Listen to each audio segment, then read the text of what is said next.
Welcome back to the Fifth Down Fantasy Podcast. Today we are talking all things buy low and sell high. We got 3 of each, 12 players total. All players right now that you need to either be trading for or trading away in fantasy football.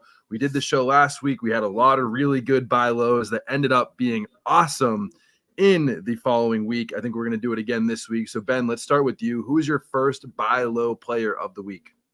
I'm not sure how much of a buy low he is, but he's a buy, and I think it's only up from here. Justin Fields is super interesting to me. He is the QB2 over the past 2 weeks, which is why it's not quite a buy low, but he's screaming buy because his elite talent comes from what he can do on the ground, right? That's why he's the QB2 over the past 2 weeks. Wrong.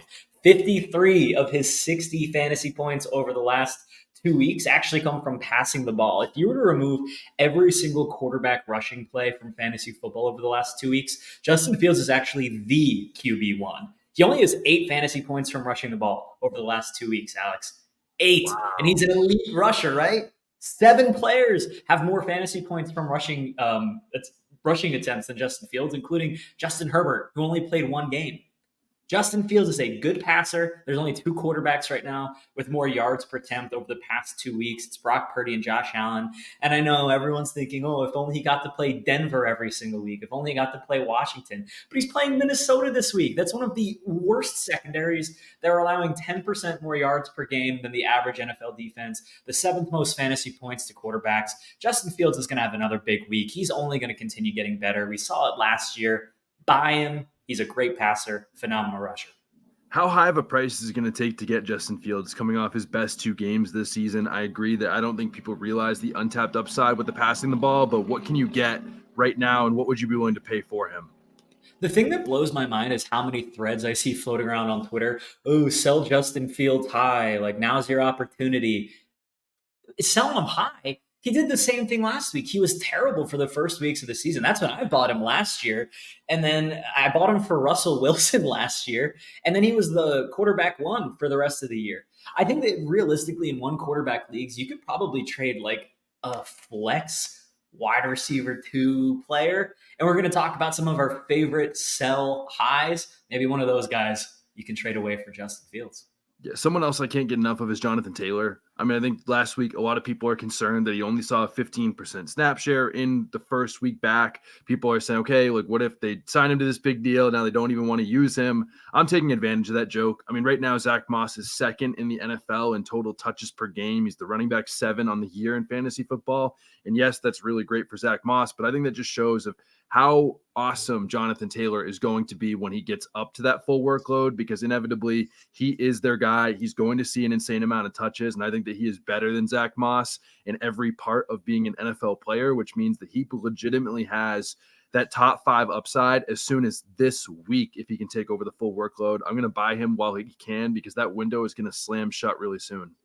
Do you think that the Colts are going to lean on him more or less with Gardner Minshew, the quarterback of the team, for the next 4 weeks? I think he gets even more work with Gardner Minshew. I mean, we saw Zach Moss's best games all come when Anthony Richardson was out. I think that extra rushing dynamic means that there's more carries to go around for the running backs rather than the rest of those designed QB rush attempts. So I think it's really positive for Jonathan Taylor.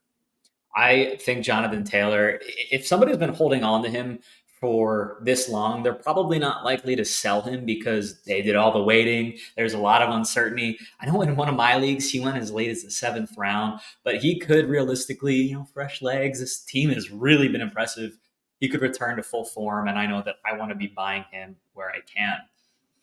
Alex, there's another running back I'm buying. Do you know who it is? Who? I believe you're naming your firstborn child after him. It's got to be Rachaad White. It's Rachaad White. For those who missed it, Alex said if Rachaad White is the RB1, he's going to name his child Rachaad Caruso. There's only 2 running backs that I would call bell cows in the NFL right now, and it's Joe Mixon and Josh Jacobs. They're the only 2 running backs with more than 70% of their team's carries. So White, he's only seen 58% of his team's carries. That's well above average, but it's not quite bell cow status. So you probably think about that, and you're like, well, he's the RB 28 in points per game, and you're like, Rachaad White, I'll pass. But here's the thing about Rachaad White. I think he's the number 1 buy low right now. It's not the rushes that excite me, it's the receptions. His 19 touches per game, it ranks 8th right now among running backs. That's a number that if it doesn't at least stay the same, I think it's going to go up. And last season, here are the players with that many touches per game: Joe Mixon, CMC, Nick Chubb, Saquon Barkley, Josh Jacobs, and Derrick Henry. All consensus top 12 guys with more than 19 touches, all RB1s.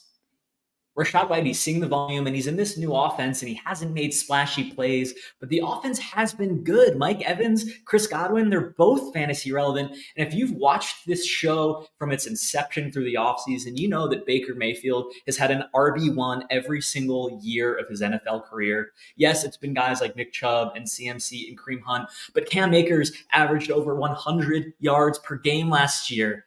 He was just traded for a bag of peanuts. He's not very good. Rachaad White's volume is elite, and he is the best buy low in fantasy football right now. He's one of 4 running backs right now, seeing over 75% of the goal line work and over 50% of the passing down work, the 2 most elite roles for fantasy football. The only other guys doing it are Saquon Barkley, Ramondre Stevenson, Alvin Kamara. It's a pretty good list to be a part of. Someone else that I'm buying has got to be Tony Pollard.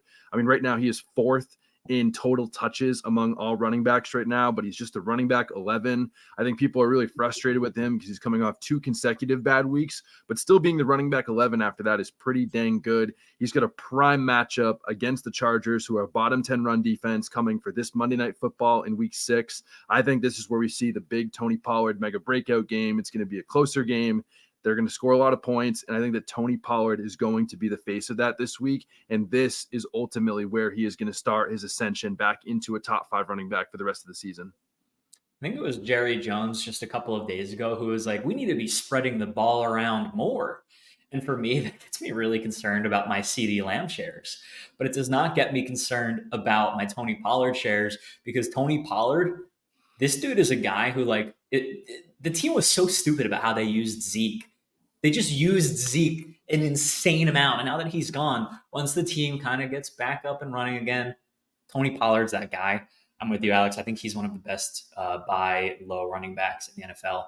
Not quite as good as Rachaad White. Yeah, totally. Where is the next guy that you're going to for the final buy low of this episode so far? Again, I don't know if you would consider Hollywood Brown a buy low, but he's not one of the sexy names in fantasy football. And for me, that makes him a buy low. He's quietly had a really good start to the season. He ranks 12th in team target share on the Cardinals. He's 21st in fantasy points per game. He's without a doubt been the Arizona Cardinals' most prolific option through the air. And with James Conner on IR, I actually think that Marquise Brown is going to see a slightly higher target share, which is going to project him for even more than he has been doing. And low-key, Josh Dobbs has been cooking. He's 12th in EPA per play. He's actually a viable fantasy football streamer. He's thrown 2 touchdowns in back-to-back games. And with Conner on IR, Cardinals are going to open up the offense. They're going to have to pass the ball a little bit more. And fortunately, they're facing off against the Rams this week. I think that this will be a really fun matchup too. A really high octane offense in the Rams, and then a team trying to catch up. I think Hollywood Brown could be a top 12 wide receiver this week. And if that's the case, he is a screaming buy, potentially the best game of his season. And if you get him now, you'll have him for when Kyler Murray returns later in the season. When Kyler Murray returns, I mean, he's already the wide receiver 12 right now with Josh Dobbs playing. So is he going to just maintain that when Kyler Murray comes back? Or do you think that he has a shot at rising in maybe to the top 8 or top 5 wide receivers? Or is it probably this is as good as it's going to get with Josh Dobbs or Kyler Murray?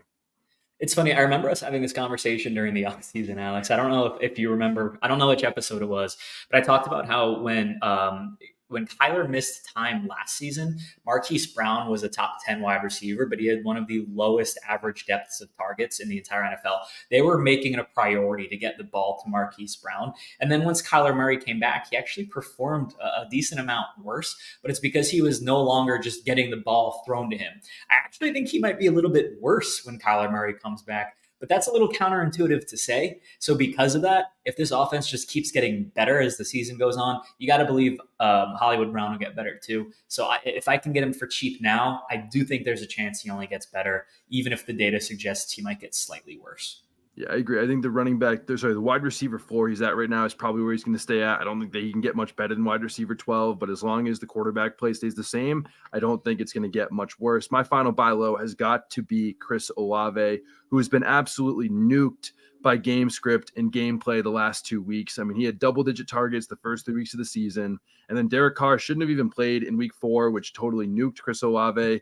And then this past week, they had a 30-point blow against the Patriots. I still think that Chris Olave is going to end the season as a top 12 wide receiver. He's had the second most air yards of any wide receiver so far. Every other player in the top 5 of air yards is currently a top 10 fantasy wide receiver. Chris Olave due for a lot of positive regression, a lot of bad game script that screwed him the last 2 weeks, but I think he gets back on track this week against the Texans.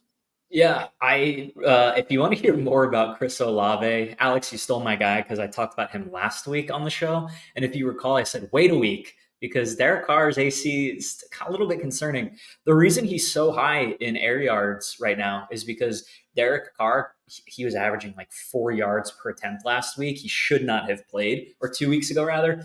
And then he was just chucking deep bombs the whole time, hoping that Chris Olave could get something.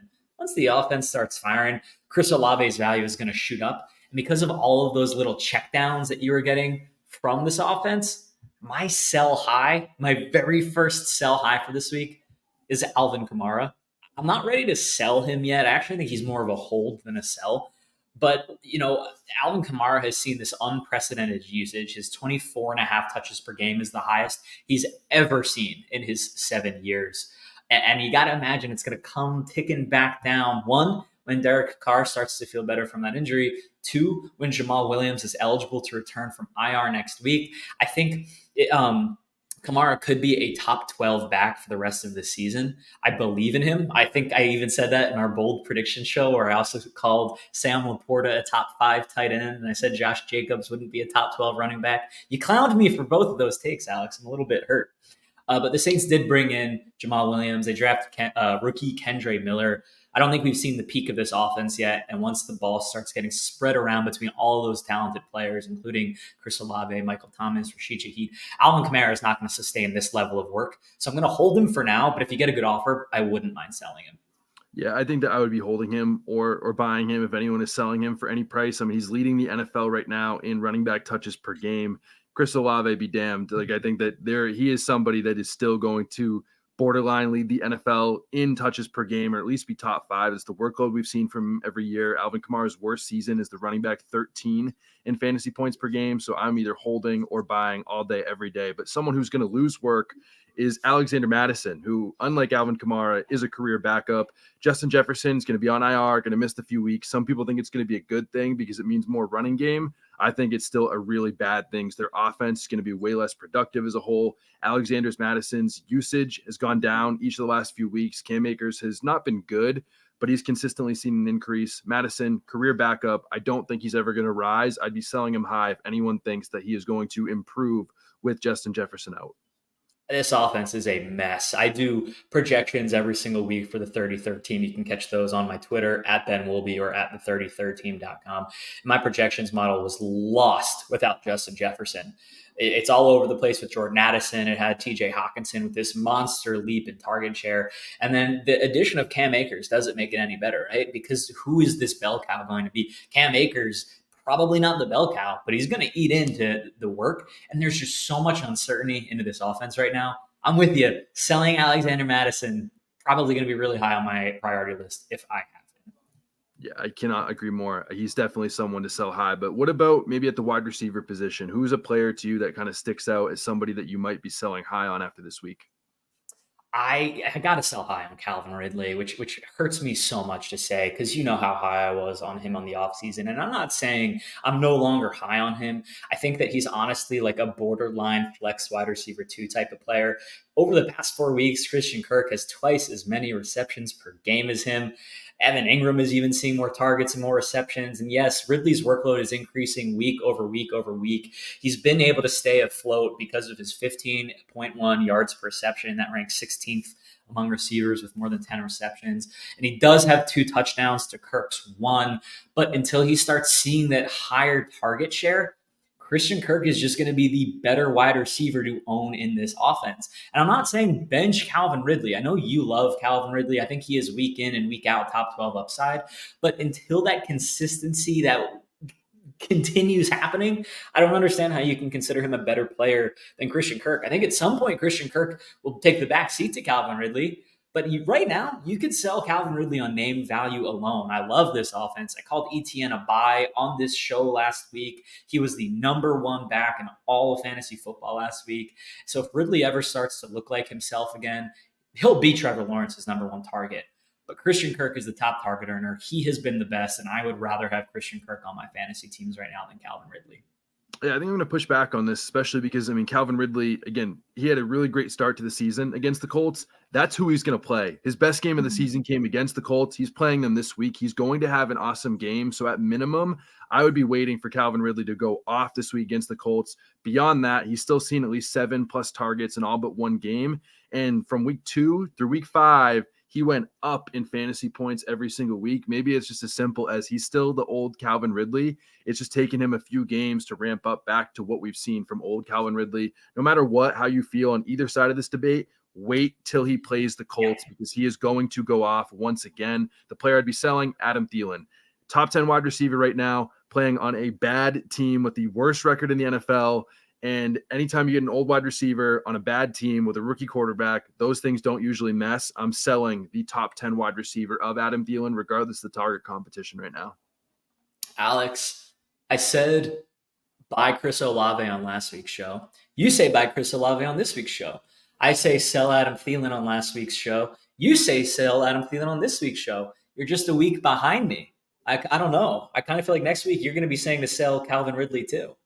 No way. I'm all in on selling Adam Thielen. Maybe I was a week late on that, but I think that for Adam Thielen, no matter what, he still continued to have a really great week last week. His value is only going to go up every time he has a good week. Now I think is still the time to sell before the value gets too low. For sure. And I'm just joking, you know that, but I'm actually panicking, not joking when I say it's time to sell Derrick Henry. My model ranked him as the RB14 this week, and I panicked. I thought something was broken in my code.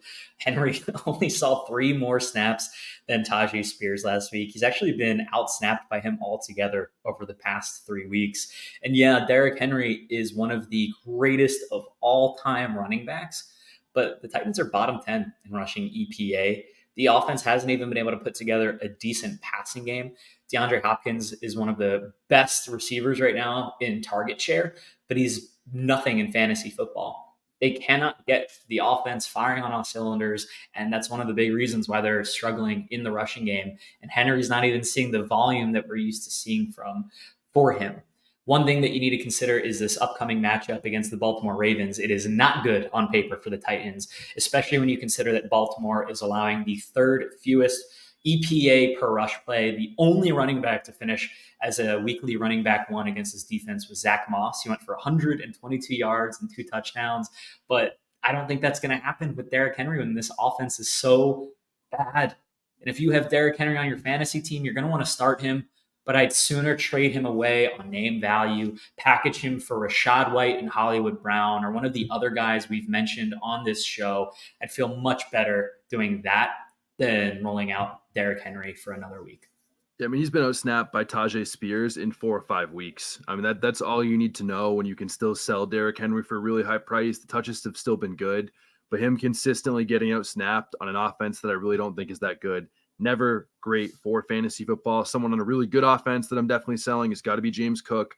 His touches have gone down in 4 straight weeks. You can sell him on the value of being on the Bills offense alone. And he's a smaller back, and they've tried to, slowly incorporate these bigger backs that can sustain a workload for an entire season. I still believe in James Cook, but he started to lose the receiving work. He's losing the snap work. He's gone down in touches for 4 straight weeks. I don't think the trends are very good for James Cook right now. He's not going to get completely phased out. I just don't think that he's going to give us a high weekly 4 or present the ceiling that we were hoping for, that we were going to see from him in this offense. For me, I'm selling high because he's the lead running back on the Bills offense, and you can always get value for that right now. You know who James Cook kind of reminds me of from last year? Who? Clyde Edwards-Helaire. Do you remember last Yeah. year, Clyde Edwards-Helaire was like the RB5 through the first month of football because he was just involved in like really silly red zone plays. He was getting like checkdowns that were going for 20, 30 yards, touchdown machine. That's kind of what James Cook feels like. I feel like he's not a talented player. I feel like he's in a great offense, so I want him on my team. But we saw Latavius Murray get really involved in the red zone. Damian Harris, just 2 years ago, was second to Jonathan Taylor in touchdowns. There's only a matter of time before he starts getting goal line work too. And Stephon Diggs is one of the best wide receivers. Even Gabe Davis right now, like you want a piece of this offense because everyone looks great. But it's only a matter of time until James Cook, his sky high value comes cratering down, Alex. Yeah, I think that, again, it is only a matter of time. Let me ask you about another running back really quick that is similar to that. Kyren Williams for the Rams. Are you buying, selling, or holding him right now? Because he is similar to James Cook, where he's a smaller back on an offense that's playing really good. He doesn't have, a lot of competition for touches. Really, Ronnie Rivers has been the only guy playing behind him, but he leads the NFL. He is last in the NFL in rushing yards over expectation. He's been seeing an insane workload. What would you be doing right now with someone like Kyren Williams? I think with Kyren Williams, you have to hold him just because of the amount of volume that he's getting.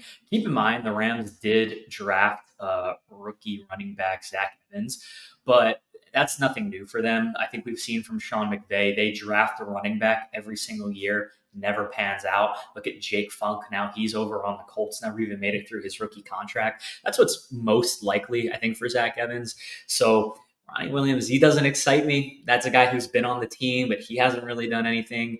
You have to hold him based off of volume alone and hope now that with Cooper Kupp and Puka Nacua, who looked phenomenal last week, that maybe that opens up a couple of things in the rushing game and Kyren Williams can get involved with big chunk plays once or twice a week. I'm not excited about it. I don't think he is a sexy player to be touting out week in and week out, but I do think until he proves otherwise, he should be started in your fantasy football leagues. Yeah, I think that he's a buy for me, honestly. He's averaging 21 touches over the last 4 weeks. I know that the efficiency hasn't been really good, but like you mentioned, they don't have anyone else they're going to bring in. Ronnie Rivers does not scare me. They haven't tried to implement any other running back that is on their practice squad or anywhere else in their team right now. So I think that for me, he could be a buy, especially coming off the toughest matchup in the league against the Eagles, where people think that his efficiency just dropped off last week. Actually, he just had the best matchup. One other guy I want to talk about really quickly, Jordan Addison, buy, sell, or hold. Justin Jefferson out till at least through week 10. He's now the number one wide receiver on the team. Are we buying at peak value and thinking that he continues the stretch through the full season when Jefferson comes back, or are you selling off for him to get profit over the next couple weeks? Why do you assume that this is peak value to because of the Justin Jefferson news? Well, peak value to where he's been so far this season. I will tell you, I personally think Jordan Addison is a perfect buy right now. Yeah. He was someone I was in on all season, their first round pick. He's had 3 really, really good games, and he's seen at least 8 targets 2 out of the last 3 weeks. And I think that he is only going to ascend over his rookie year, and this team is passing more than almost any team in the NFL. I'd be buying him all day right now, regardless of him being the number one wide receiver, because this is just going to carry his platform to lift off. So I think it's the peak value for now, but I think that value is only going to grow every week. Yeah. When you say that, are you buying at peak value? I think that value is only going to go up once he starts, his target share moves from 15% to at least 20%. I think Jordan Addison was drafted because he would fit seamlessly in this offense. But now that he's the number one wide receiver, yeah, I want to buy him because I think he's only peak value. I don't think so. I do kind of have interests though in zigging while others zag. KJ Osborne is somebody that really interests me. The Vikings say that he's going to move to play more of an X role versus a slot role. There's a good chance that he sees a massive uptick in targets while Jordan Addison doesn't. I personally don't believe that's going to happen, but I'm interested in putting a flyer on him. And I actually think the biggest beneficiary of this whole offense is going to be TJ Hawkinson. He could be fantasy football's tight end 1. Yes, better than Travis Kelce over the next 4 weeks, especially with Kelce's injury. And especially when you consider the only thing that's stopping TJ Hawkinson from doing that, he hasn't had as many yards per reception as Kelce. He hasn't had as many touchdowns as Kelce. Once that comes, I really think he's a good sneaky buy as well. What about someone like Jahmyr Gibbs? I mean, are you buying him right now? Are you selling him? Are you holding him? Like, where do you stand on Jahmyr Gibbs? David Montgomery clearly been their guy. He is right now top 5 in touches per game at the running back position. I know Jahmyr Gibbs might be missing this week with a hamstring injury, but regardless, we still see the 12th overall pick. They always end up using those guys over the back half of the season. So would you be buying him for cheap right now? Would you just be holding him and try? Actually, let's not even put holding in it, because if you have him, you have to hold him. You can't trade him. But would you be willing to buy him from a team right now if you are, let's say, 3-2, 4-1, or 5-0, or are you kind of staying away for the rest of the year? It depends. It's exactly what you said. If I'm 4-1, if I'm 5-0, I'm buying Jahmyr Gibbs all day, every day, right? Like, he was a first round rookie talent. Every time we see a rookie taken in the first round, they end up being an elite running back. And I hate when the word league winner is thrown around, but like, I call David Montgomery a league winner because I recognize the role that he fills in Ben Johnson's offense. Like, he was just going to take the Jamal Williams role. I said that a bunch on this show, and you talked about how Gibbs is just going to take DeAndre Swift's role, but be even better than him. I think what we've seen is he's just taken that role and nothing else. He's literally just an overhyped, talented running back who's going to get traded to the Eagles in a couple of years, go Birds, and then be a very good talent. I think that you have to cross your fingers and hope. And if you can afford to hold on to him right now, and you are looking for a playoff push, add him, trade for him, get him, because I do think that there's a chance he ends up being better than we've seen from DeAndre Swift. I know you like him. You're buying him as well, right? Yeah, I think I have to be buying him. I think that I'd probably be buying him after I wait to see the injury news from all the injury doctors, if you want to call them. That it seems like Jahmyr Gibbs probably not going to play this week because he hurt the hamstring less than a week ago. So if he's out this week, that's when I'm sending my buy low offer, because someone's going to be really frustrated with him. They're going to see he's out because of a hamstring injury, and I think his price will like hit rock bottom for what it could be. No one's going to be dropping him, but you can trade him for somebody that's really cheap. And again, we talk about all the time, it is chase upside. I'm playing to beat 9 to 15 other league mates in fantasy football. I'm not playing for second place. If you're playing for a home run, Jahmyr Gibbs is the guy. But if you want to hit more home runs with us, don't forget to like and subscribe. Turn the notifications on for more 33rd team goodness coming out each and every day. We'll be back next Wednesday at 1 p.m. Eastern time to be doing more live buy lows and sell highs with you guys all. But until next time, keep chasing that upside.